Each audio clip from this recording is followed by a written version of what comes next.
ETF index mutual funds నేర్చుకుని stock మార్కెట్లో రాణించాలనుకుంటున్నారా? వెంటనే ఈ నెంబర్కి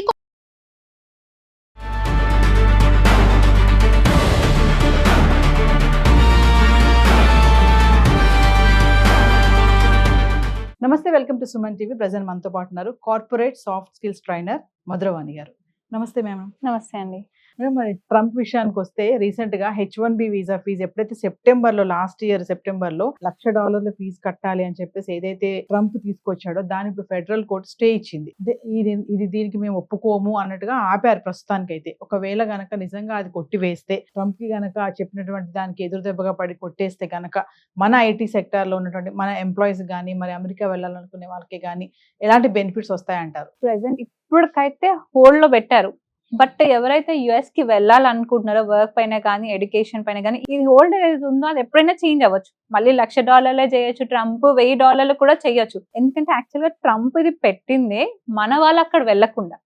ఎందుకంటే ఇప్పుడు అక్కడ నుంచి వర్క్ వీసా వాళ్ళు వెళ్ళే వాళ్ళు $1,00,000 పెట్టాలంటే అక్కడ ఉన్న కంపెనీస్ కూడా హైర్ చేసుకో, అంత ఎక్స్పెన్సివ్ కాబట్టి. స్టూడెంట్స్ వెళ్ళాలన్నా కూడా అంత ఎక్స్పెన్సివ్ కాబట్టి వెళ్ళలేరు. చాలా మంది డ్రా అయ్యారు దాని గురించి. సో అందుకని ఇప్పుడు కోర్ట్ స్టే ఇచ్చింది కాబట్టి ఇప్పుడు అక్కడ ఉన్న కంపెనీస్ మన వాళ్ళని హైర్ చేసుకుంటారు. మన స్టూడెంట్స్ అయినా వెళ్ళడానికి చూస్తున్నారు. బట్ వాళ్ళు ఎప్పటికప్పటికి అప్డేట్ ఉండాలి. ఇవాళ నైట్ ఉన్నది రేపు ఉండకపోవచ్చు. సో ఎప్పటికప్పుడు అప్డేట్ ఉంటే మన ఒక విధంగా మన ఐటీ ఉద్యోగులకి ఇది కొంచెం రిలీఫ్ ఇచ్చిన విషయమే. ఎందుకంటే ఇప్పుడు చాలా మంది వెళ్ళాలని వెయిట్ చేస్తున్నారు కాబట్టి ఇప్పుడు మొత్తం కొంచెం లైన్ క్లియర్ అయింది కాబట్టి త్వరగా వెళ్తే బెస్ట్.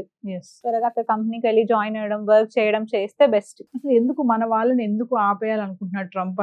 అంటే మొత్తం అంతా అక్కడ ఉన్న వాళ్ళకి, అమెరికన్ సిటిజన్స్ కే మేలు చెయ్యాలి అనే ఒక ఆలోచనతోటేనా అని అంటే? కోర్స్ అంతే. ఎందుకంటే ఇప్పుడు మనం చూసుకుంటే 70% టెక్కీస్ ఎవరో వాళ్ళంతా మన ఇండియన్సే. సో అక్కడ వాళ్ళకి ఓన్లీ 30%, ఆ 30% లో ఇంకో 10-20% వేరే కంట్రీస్ వాళ్ళే ఉంటారు. సో వాళ్ళ కంట్రీకి వాళ్ళకి ఎక్కువ ఛాన్సెస్ ఇవ్వాలని చెప్పి మనని ఆపడానికి ట్రై చేస్తున్నారు. సో మన వాళ్ళు ఏంటంటే యుఎస్ అంటే ఒక డ్రీమ్. అంటే అక్కడ ఎందుకు అంత మన వాళ్ళు మొక్కు చూపిస్తున్నారు అంటే అక్కడ ఆపర్చునిటీస్ ఎక్కువ. ఐటీకి కానీ లేకపోతే హెల్త్ కేర్ కానీ ఈ ఇండస్ట్రీకి కొంచెం చాలా బూమ్ ఉంటది. అండ్ శాలరీస్ కూడా మనకన్నా అక్కడ ఎక్కువ ఉంటాయి. ఇక్కడికి కంపేర్ చేస్తే అక్కడ ఎక్కువ ఉంటాయి. అండ్ లైఫ్ స్టైల్ వేరే ఉంటది. అంటే గొప్పగా చెప్పుకోవడానికి కూడా ఉంటది. ఇంకా శాలరీస్ ఎక్కువ ఉంటాయి కాబట్టి డబ్బులు ఎక్కువ సంపాదించవచ్చు. ఇలాంటి మైండ్ సెట్ తోని వెళ్ళాలని అనుకుంటున్నారు. కాకపోతే ఇప్పుడు ఏం జరుగుతుందంటే అక్కడ కంపెనీస్ మన ఇండియాలో కూడా ఇన్వెస్ట్ చేస్తున్నాయి. మన వాళ్ళు ఇక్కడ కూడా అంతే శాలరీ కూడా పొందుతున్నారు. అంటే ఇప్పుడు మన వాళ్ళు ఎవరైతే వెళ్ళాలి అనుకుంటున్నారు అమెరికాకి, చాలా మంది ఇప్పటికే సంఖ్య తగ్గిపోయింది, ఆగిపోతున్నారు. చాలా మంది ట్రంప్ ఉన్నంత వరకు కూడా ఎవరు వెళ్ళొద్దని చెప్పేసి చాలా మంది అనలిస్టులు కూడా చెప్పడం జరుగుతుంది. సో మరి ఇప్పుడు వచ్చినటువంటి ఈ తీర్పు ఇంకా అవ్వలేదు. ఒకవేళ ఇది కనుక అమలు అయిపోతే మన వాళ్ళకి డోర్స్ ఈజీగా ఓపెన్ అవుతాయని అనుకోవచ్చా? ఇది స్టే ఉంది కాబట్టి ఒక కంప్లీట్ గా ఫైనల్ కట్ చేస్తే కూడా మన వాళ్ళకి ఈజీగా యాక్సెస్ ఉంటది. అంటే మళ్ళీ కూడా చెప్పలేం, ట్రంప్ మనం అధికారంలో ఉన్నంత వరకు ఎప్పుడైనా ఏదైనా చేయొచ్చు. అందుకే చెప్తున్నాను, వెళ్ళే వాళ్ళే ఉంటే ఎప్పటికప్పటికి అప్డేట్స్ తీసుకుంటూ ఉండాలి. ఎందుకంటే మీరు అన్ని రెడీ చేసుకొని పేమెంట్ చేసిన తర్వాత మళ్ళీ ఇంకొక స్టే ఇచ్చారు అనుకోండి, అప్పుడు మనకి మన స్టూడెంట్స్ కి కానీ మన టెక్కీస్ కానీ కొంచెం సెట్ బ్యాక్ లాసే కదా. సో అందుకని ఎప్పటికప్పుడు తెలుసుకొని వెళ్తుంటే వాళ్ళకి బెనిఫిట్ ఉంటుంది. కమింగ్ టు మనం యుఎస్ఏ ఐటీ జాబ్ మార్కెట్ గురించి మాట్లాడుకుంటే, మరి లే ఆఫ్స్ అనేవి మనం ఎక్కడ పడితే అక్కడ చూస్తూనే ఉన్నాం. అటు అమెరికాలో కూడా ఇది కొనసాగుతుంది. ప్రెసెంట్ సిచ్యువేషన్ ఎలా ఉంది అనుకుంటే అక్కడ లే ఆఫ్స్ విషయానికి వస్తుంది? మనకి ఇంకా లే ఆఫ్స్ కొనసాగుతూనే ఉన్నాయి. ఎందుకంటే ఇప్పుడు అందరూ మనం అనుకున్నట్టు ఏఐ పైన ఎక్కువ ఇన్వెస్ట్మెంట్ చేస్తున్నారు. పర్టికులర్ గా యుఎస్ కంపెనీస్ అన్ని ఏఐ పైన చేస్తున్నారు కాబట్టి చాలా లే ఆఫ్ జరుగుతూనే ఉన్నాయి. అలా లే ఆఫ్ జరుగుతున్నాయి, ప్లస్ ఏఐ నుంచి కొత్త జాబ్స్ కూడా క్రియేట్ అవుతున్నాయి. సో ఎవరైతే టెక్కీస్ ఏఐ పైన స్కిల్స్ నేర్చుకుని వాళ్ళని అప్గ్రేడ్ చేసుకున్నారో వాళ్ళు ఆల్రెడీ ఏఐ పైన వర్క్ చేయడం కూడా స్టార్ట్ చేసేసారు. ట్రంప్ అంటే విదేశీయుల పైన డిపెండ్ అవ్వకుండా, మన వాళ్ళ పైన డిపెండ్ అవ్వకుండా అక్కడ ఉన్నటువంటి సిటిజన్స్ కే జాబ్స్ ఇవ్వాలి, అక్కడ ఉన్నటువంటి కంపెనీస్ లో మన వాళ్ళే ఉద్యోగాలు చేయాలి, మన వాళ్ళే డెవలప్ అవ్వాలి అని చెప్పేసి ఈ $1,00,000 ఫీజు పెట్టారు అని అంటే ఏం చెప్తారు? అది నిజమే కదా. మన వాళ్ళని ఆపాలని ట్రంప్ ఎప్పుడైతే అధికారంలోకి వచ్చారో మన ఇండియన్స్ మీద పడి ఏడవడమే సరిపోయింది. ఎప్పుడెప్పుడు మనకి ఆపాలా అని చెప్పి కొన్నిసార్లు $1,00,000 అంటారు, కొన్నిసార్లు డాక్యుమెంట్స్ ఇంకా స్ట్రిక్ట్ చేస్తున్నారు, వీసా ప్రాసెస్ స్ట్రిక్ట్ చేస్తున్నారు. ఇప్పుడు మన వీసాస్ H1Bకి ఇంకా రిలీజే అవ్వలేదు. సో ఒకటి కాకపోతే ఒకటి పెట్టి మన ఇండియన్స్ ని ఆపాలనే ట్రై చేస్తున్నారు వాళ్ళు. మెయిన్ గా ట్రంప్ ఎక్కడికక్కడికి స్ట్రిక్ట్ చేసేసేయాలి. సోషల్ మీడియా వెట్టింగ్ కానీ, మన వాళ్ళు ఎవరు కూడా ఎగనెస్ట్ ఆ గవర్నమెంట్ కి ఎగనెస్ట్ ఏదైనా పెడితే కూడా ఇమీడియట్లీ వీసా బ్యాన్ చేయడం కానీ ఇట్లాంటివన్నీ. అయితే ఇప్పుడు కొత్తగా ఎవరైతే H1B వీసా కోసం అప్లై చేసుకుంటూ ఉంటారో వాళ్ళకి 3 years వరకు కూడా అది ఆన్ చేయొద్దు అని చెప్పేసి కూడా ఒక న్యూస్ వచ్చింది. మన సెనెట్లో ఒక బిల్ పాస్ చేశారని చెప్పేసి న్యూస్ కూడా మీరు చూసే ఉంటారు. ఇప్పటి వరకు H1B వీసా మీద వచ్చిన వాళ్ళకి ఓకే. ఇప్పుడు ఎవరైతే కొత్తగా చేసుకుంటారో వాళ్ళకి 3 years వరకు కూడా జారీ చేయొద్దు అని చెప్పేసి ఒక ఆర్డర్ కూడా రావడం జరిగింది. ఇది ఎందుకు అంటే సేమ్ అంతే. అంటే వాళ్ళు వచ్చిన వాళ్ళని కూడా ఎలా పంపించాలా అని చూస్తున్నారు. ఇప్పుడు ఎందుకంటే మన వాళ్ళు చాలా మంది వెళ్ళిన వాళ్ళు జాబ్ చేయకుండా సైడ్ బిజినెస్ అని పెట్టుకున్నారు. అట్లా దొరికిన వాళ్ళు అంటే వాళ్ళు ఎదుర్కొతున్నారు.